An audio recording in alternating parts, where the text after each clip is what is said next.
Hello दोस्तों, genius question number 1 में आपका स्वागत है। तो चलिए आज बात करते हैं कक्षा 10 के नन हिंदी। जो कक्षा 8 की हिंदी लेकिन कक्षा 10 के लिए वो नन हिंदी कहलाता है। जो बच्चे कक्षा 10 में फर्स्ट लैंग्वेज उर्दू लेते हैं तो उसका सेकंड लैंग्वेज नन हिंदी के रूप में जाना जाता है, जो कक्षा 8 की हिंदी को ही माना जाता है। तो हम कक्षा 8 की हिंदी का ही जो महत्वपूर्ण 40 सवाल है उस पर चर्चा करेंगे, जो बिहार बोर्ड में खास करके पूछे जाते हैं। हम उन सवालों पे चर्चा करेंगे जो बार बार पूछे जाते हैं। तो चलिए स्टार्ट करते हैं आज का सेशन। जैसा कि सवाल नंबर 1 में क्या कहता है, ध्यान से सुनिए कि अतीत के दुखदाई पलों को भूलकर आशा और जीत की नई दुनिया का स्वागत करने की प्रेरणा किस कविता से मिलती है? ए सुदामा चरित्र, बी राह भटके हिरन, सी तू जिंदा है तो जिंदगी की जीत में यकीन कर, या डी खुशबू रचते हैं हाथ। तो इसका सही आंसर हो जाएगा ऑप्शन नंबर सी, जिंदा है तो जिंदगी की जीत में यकीन कर। इससे पता चलता है। अब देखते हैं सवाल नंबर 2। हामिद कितने पैसे में चिमटा खरीदता है? ए 1 पैसा, बी 2 पैसा, सी 3 पैसा, डी 4 पैसा। तो इसका सही आंसर हो जाएगा ऑप्शन नंबर सी, 3 पैसा। अब देखते हैं सवाल नंबर 3 में क्या कहता है कि मोहसिन को कौन सा खिलौना पसंद है? ए सिपाही, बी गुजरिया, सी भिस्ती, या डी खंजूरी। यदि आपको पता हो तो आप भी कमेंट्स में जरूर बताएं। तो इसका सही आंसर हो जाएगा क्या? सी भिस्ती। यानी मोहसिन को कौन सा खिलौना पसंद था? भिस्ती खिलौना पसंद था। अब देखते हैं सवाल नंबर 4 क्या कहता है। कर्मवीर कविता के रचयिता कौन है? ए औध, बी प्रेमचंद्र, सी कबीर, डी बिहारी। तो इसका सही आंसर हो जाएगा क्या? हरिऔध, यानी ऑप्शन नंबर ए। अब देखते हैं सवाल नंबर 5 क्या कहता है। कवि के अनुसार बाधाएं व्यक्ति को डॉट डॉट का काम करती है। यानी कवि जो बोलता है कि उसका जो बाधा है व्यक्ति को क्या करता है? ए संवारने, बी निखारने, डी उभारने, डी यानी सी उभारने, या डी बिगाड़ने। तो इसका सही आंसर हो जाएगा ऑप्शन नंबर बी, निखारने। यानी जब इंसान पे क्या होता है, बाधाएं आती है तो उसको और क्या करते हैं? निखारते हैं। अब देखते हैं सवाल नंबर 6। साहब के दरबार बाल गोविंद भगत के घर से कितना कोस दूर था? ए 1 कोस, बी 2 कोस, सी 3 कोस, डी 4 कोस। तो आपको बताना है कि साहब के दरबार से बाल गोविंद भगत का जो घर की दूरी थी वो कितनी थी। तो इसका सही आंसर हो जाएगा ऑप्शन नंबर डी, 4 कोस। क्या हो जाएगा? 4 कोस। अब देखते हैं सवाल नंबर 7 क्या कहता है। राम वृक्ष बेनीपुरी रचित रेखा चित्र है? ए ठेस, बी सुदामा, सी बाल गोविंद भगत, डी दीन बंधु। राम वृक्ष बेना यानी बेनीपुरी जो अपना रचना लिखी है, मतलब लिखे हैं, तो वो कौन सा है आपकी किताब में? तो इसका सही आंसर हो जाएगा ऑप्शन नंबर सी, बाल गोविंद भगत। अब देखते हैं सवाल नंबर 8 क्या कहता है। समुद्र गंभीरता के लिए प्रसिद्ध है, हुंडरू अपने डॉट डॉट के चलते मशहूर है। बोला कि समुद्र जो है गंभीरता के लिए प्रसिद्ध है, लेकिन हुंडरू जो है अपने डॉट डॉट के लिए एक मशहूर है। डॉट डॉट की जगह क्या होगा आपका? यानी इसके जगह आपका क्या होगा? ए चंचलता, बी चपलता, सी सुंदरता, डी विकरालता। मतलब ये किसके लिए आपका मशहूर है? तो इसका सही आंसर हो जाएगा क्या? चपलता। क्या हो जाएगा? चपलता, ऑप्शन नंबर बी। अब देखते हैं सवाल नंबर 9। बिहारी के दोहे कैसे हैं? ए आंख देखी है, बी कागज लिखी है, सी गागर में सागर है, या डी सांचे रौचे हैं। बोला कि बिहारी के जो दोहे हैं वो कैसे हैं? तो इसका सही आंसर होगा क्या? गागर में सागर है। क्या है? गागर में सागर है, ऑप्शन नंबर सी। अब देखते हैं सवाल नंबर 10 क्या कहता है। 10 में कहता है सिरचन शीतल पाटी चिक और 2 जोड़ी आसानी मानो को कहाँ देता है? ए घर पर, बी ससुराल जाकर, सी स्टेशन पर, या डी कहीं नहीं। इसका सही आंसर हो जाएगा क्या? सी स्टेशन पर। कहाँ पर आपका? स्टेशन पर, ऑप्शन नंबर सी। अब देखते हैं सवाल नंबर 11 क्या कहता है। 11 सॉरी यहाँ पे 1 दिख रहा है लेकिन ये क्या है? 11 है ना।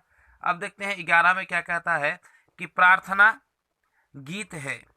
ए तू जिंदा है तो डॉट डॉट, बी कर्मवीर, सी बच्चे की दुआ, डी पीपल। यानी प्रार्थना जो है इनमें से कौन सा है? तो इसका सही आंसर हो जाएगा क्या? बच्चे की दुआ, इन ऑप्शन नंबर सी। क्या हो जाएगा? Option number C. अब देखते हैं सवाल नंबर 12। कितना? सवाल नंबर 12। 12 में क्या कहता है? शांति के वृक्ष में सक्रिय होने की शिक्षा देता है। ए सुदामा चरित्र, बी अशोक का शस्त्र त्याग, सी ईदगाह, डी ठेस। तो इसका सही आंसर हो जाएगा ऑप्शन नंबर बी, अशोक का शस्त्र त्याग। शांति का जो शिक्षा देता है वो कौन सा देता है? अशोक का शस्त्र त्याग, है ना। अब देखते हैं सवाल नंबर 13। क्या कहता है? वंशीधर श्रीवास्तव रचित एकांकी है, मतलब वंशीधर जो है हमारे किताब में, हमारे निसाब में कौन सा चीज लिखा है इनमें से? ए अशोक का शस्त्र त्याग, बी हौसले की उड़ान, सी झांसी की रानी, डी दीन बंधु निराला। यानी हमारे जो किताब में उन्होंने लिखा है वो कौन सा चीज लिखा है? तो इसका सही आंसर हो जाएगा क्या? ऑप्शन नंबर ए, अशोक का शस्त्र त्याग। अब देखते हैं सवाल नंबर 14। क्या कहता है? ईर्ष्या की बड़ी बेटी का नाम क्या है? ईर्ष्या की बड़ी बेटी का नाम है। ए चिंता, बी सुखी, डी सी निंदा, डी ऐश्वर्या। तो इसका सही आंसर हो जाएगा क्या? सी निंदा। क्या हो जाएगा? निंदा। अब देखते हैं सवाल नंबर 15। क्या? सवाल नंबर 15। मेरा तेरा मनवा कैसे एक होई रे, मैं कहता हूँ आखिन देखी, तू कहता है डॉट डॉट की लेखी, है ना।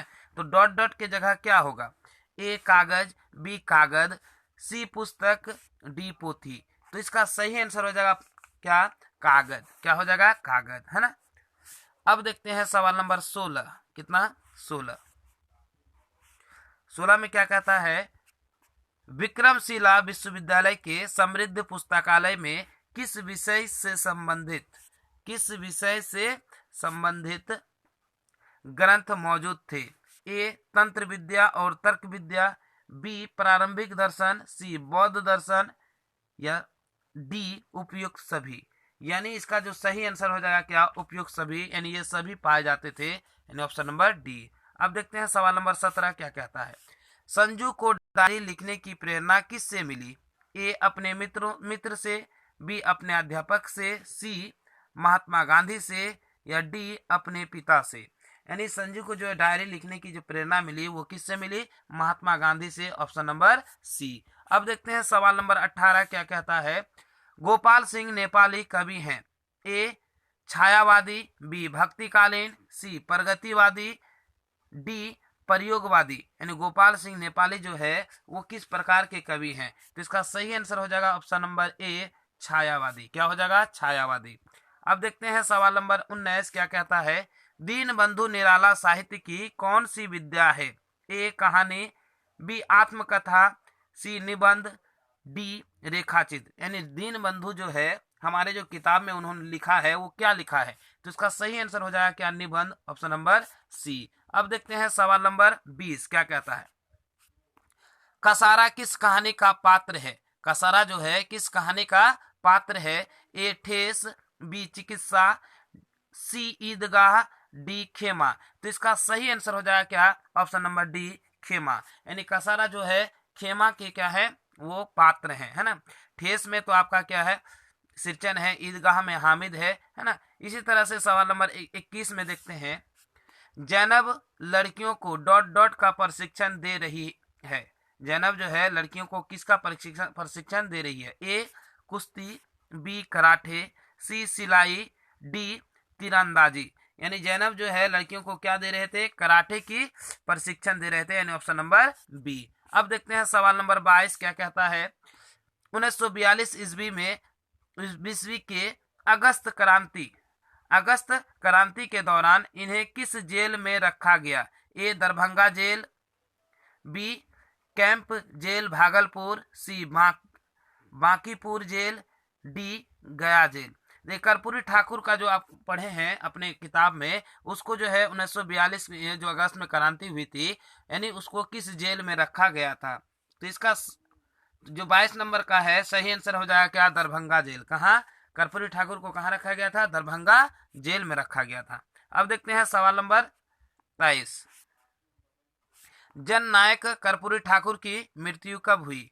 ए 17 फरवरी 1988, बी 17 फरवरी 1989, सी 17 फरवरी 1990, डी 17 फरवरी 1991। तो इसका सही आंसर हो जाएगा जो आपका 23 कितना 23 का ए 17 फरवरी 1988 है ना। क्या हो जाएगा 17 फरवरी 1988 हो जाएगा, यानी ऑप्शन नंबर ए। अब देखते हैं सवाल नंबर 24। कितना नंबर 24। 24 में क्या कहता है, ध्यान से सुनिए। झांसी की रानी कविता हमें किसकी याद दिलाती है? ए प्रथम स्वतंत्रता संग्राम, बी असहयोग आंदोलन, सी सविनय अवज्ञा आंदोलन, डी भारत छोड़ो आंदोलन। याद रखिए, अगर आप हिस्ट्री पढ़े हैं तो आपको पता होगा कि भारत छोड़ो आंदोलन, सविनय अवज्ञा आंदोलन और असहयोग आंदोलन, ये तीनों का जो नेतृत्व थे कौन कर रहे थे? महात्मा गांधी कर रहे थे। तो इसका सही आंसर हो जाएगा ऑप्शन नंबर ए प्रथम स्वतंत्रता संग्राम, है ना। क्या हो जाएगा? प्रथम स्वतंत्रता संग्राम, यानी ऑप्शन नंबर ए। अब देखते हैं सवाल नंबर 25। कितना? सवाल नंबर 25। देखिए 25 में क्या कहता है। कवि हिरन के बच्चे को क्या कवि जो है हिरन के बच्चे को क्या आश्वासन देता है? ए तुम्हारा घर मिल जाएगा, बी तुम्हारी माँ मिल जाएगी, सी तुम्हारा पहाड़ मिल जाएगा, डी तुम्हारा दोस्त मिल जाएगा। तो इसका सही आंसर हो जाएगा क्या? ऑप्शन नंबर बी तुम्हारी माँ मिल जाएगी। अब देखते हैं सवाल नंबर 26 क्या कहता है। करुण का विलोम होता है। करुण का जो है विलोम क्या होता है? ए दया, बी निष्ठुर, सी क्षमा या डी कृपा। यानी करुण का जो है उल्टा शब्द क्या होता है? तो इसका सही आंसर हो जाएगा ऑप्शन नंबर बी निष्ठुर। क्या हो जाएगा? बी निष्ठुर। अब देखते हैं 27। शुष्क का विलोम है। ए सूखा, बी पूर्वा, सी आर्द्र और डी कोई नहीं। यानी 27 में जो है आपका सही आंसर हो जाएगा आर्द्र, है ना। यानी जो शुष्क सूखा होता है उसका क्या होगा? थोड़ा सा भीगा। आर्द्र मतलब क्या होगा? भीगा। अब देखते हैं सवाल नंबर 28। कृष्ण का विलोम है राधा, बी गोरा, सी श्यामा, डी काला। तो इसका सही आंसर हो जाएगा क्या? श्यामा। क्या हो जाएगा आपका? Shyama, option number C. क्या हो जाएगा? Option number C. अब देखते हैं सवाल नंबर 29। कितना? 29। 29 में क्या कहता है। आकाश का पर्यायवाची शब्द है। ए नभ, बी गगन, सी अंबर, डी उपयुक्त सभी। याद रखिए आकाश का जो पर्यायवाची शब्द होता है क्या होता है? नभ, गगन, अंबर, इस तरह से होता है ना। तो इसका सही आंसर हो जाएगा ऑप्शन नंबर कितना? डी। क्या हो जाएगा? ऑप्शन नंबर डी सही। क्या हो जाएगा? ऑप्शन नंबर डी सही। अब देखते हैं सवाल नंबर 30। क्या है? 30। 30 में क्या है। कौन कोमल का पर्यायवाची नहीं है? मतलब कौन जो है निम्न में से कोमल का पर्यायवाची नहीं है? ए कर्कश, बी मृदु, सी मसृण या डी अरुक्ष। यानी कोमल का जो है कौन पर्यायवाची शब्द नहीं है? तो इसका सही आंसर हो जाएगा ऑप्शन नंबर ए कर्कश। क्या हो जाएगा? ए। अब देखते हैं सवाल नंबर 31 क्या कहता है। प्रकाश का पर्यायवाची शब्द है धूति, ए बी भा, सी रुचि, डी उपयुक्त सभी। यानी प्रकाश का जो है पर्यायवाची शब्द है ये सब होते हैं प्रकाश का पर्यायवाची शब्द, यानी ऑप्शन नंबर डी। अब देखते हैं सवाल नंबर 32। चंद्रशेखर किसका पर्यायवाची शब्द है? ए चंद्रमा, बी सूर्य, सी महादेव, डी विष्णु। यानी चंद्रशेखर जो है निम्न में से किसका पर्यायवाची शब्द है? तो इसका सही आंसर हो जाएगा ऑप्शन नंबर सी महादेव के। किसके? महादेव के। अब देखते हैं सवाल नंबर 33। 33 में क्या कहता है कि पुत्री का पुत्र। ए पोता, बी नाती, सी बेटा, डी बेटी। यानी पुत्री का पुत्र को क्या कहते हैं? तो इसका सही आंसर हो जाएगा ऑप्शन नंबर बी नाती कहते हैं। क्या कहते हैं? नाती कहते हैं। अब देखते हैं 34 नंबर। खूब बढ़िया लिखना का सही मुहावरा होगा। यानी खूब बढ़िया लिखना का सही मुहावरा होगा। ए कलम तोड़ना, बी कलम नहीं टूटना, सी दावत फूटी, डी कलम को तोड़ देना। क्या? कलम को तोड़ देना। तो यहाँ पे सही आंसर हो जाएगा ऑप्शन नंबर ए कलम तोड़ना। क्या हो जाएगा? कलम तोड़ना। अब देखते हैं सवाल नंबर 35 क्या कहता है। त्रिभुवन का विग्रह होगा। त्रिभुवन का अगर विग्रह होगा तो क्या होगा? ए 3 भुवन, बी 3 आने, सी त्रिमोहानी, डी 3 भुवनों का समाहार, यानी 3 भुवनों का समाहार। तो इसका सही आंसर हो जाएगा क्या, डी, 3 भुवनों का समाहार। अब देखते हैं सवाल नंबर 36। भाई बहन, भाई बहन में समास है, ए तत्पुरुष, बी द्विगु, सी बहुब्रीहि और डी द्वंद्व। यानी भाई बहन में किस समास का प्रयोग होता है, तो क्या, द्वंद्व। क्या हो जाएगा, द्वंद्व। अब देखते हैं सवाल नंबर 37। नीलगाय में समास है, ये द्वंद्व, बी कर्मधारय, सी बहुब्रीहि, डी तत्पुरुष। तो इसका सही आंसर हो जाएगा आपका कर्मधारय। क्या हो जाएगा, कर्मधारय। अब देखते हैं सवाल नंबर 38 क्या कहता है, महावीर में कौन सा समास है, तत्पुरुष, बी बहुब्रीहि, सी द्वंद्व, डी कर्मधारय। यानी महावीर में जो है वो कौन सा आपका समास है, तो इसका सही आंसर हो जाएगा क्या, कर्मधारय, ऑप्शन नंबर डी। अब देखते हैं सवाल नंबर 39 क्या कहता है आपका, सर्वनामिक विशेषण कौन है, ए 10 लीटर, बी पीला, सी 20, डी ऐसा आदमी नहीं देखा, ऐसा आदमी नहीं देखा। तो इसका सही आंसर हो जाएगा ऑप्शन नंबर डी, ऐसा आदमी नहीं देखा। अब देखते हैं सवाल नंबर 40। क्या, सवाल नंबर 40 में क्या कहता है, खटिया कौन सा लिंग है, खटिया कौन सा लिंग है, ए स्त्रीलिंग, बी पुल्लिंग, सी उभयलिंग, डी कोई नहीं। तो इसका सही आंसर हो जाएगा ऑप्शन नंबर ए स्त्रीलिंग। क्या हो जाएगा, ऑप्शन नंबर ए स्त्रीलिंग। तो इस तरह से हमने 40 सवालों को आपको बताया। आप कमेंट्स में जरूर बताइए कि आपका 40 में से कितना सही हुआ। आप कमेंट्स में ये जरूर लिखें, जितना भी आपका सही हुआ जरूर बताइएगा। यदि आपको हमारा वीडियो पसंद आए तो लाइक करें और ज़्यादा से ज़्यादा लोगों तक शेयर करें। हाँ, अगर आप हमारे चैनल में नए हैं तो सब्सक्राइब करना ना भूलें और बगल में जो बेल आइकन है उसे जरूर दबाएं, ताकि जब भी हम वीडियो बनाएं सबसे पहले नोटिफिकेशन आप तक जरूर पहुंचे। तो चलिए आज यहीं पे अपना वीडियो करते हैं समाप्त। जय हिंद।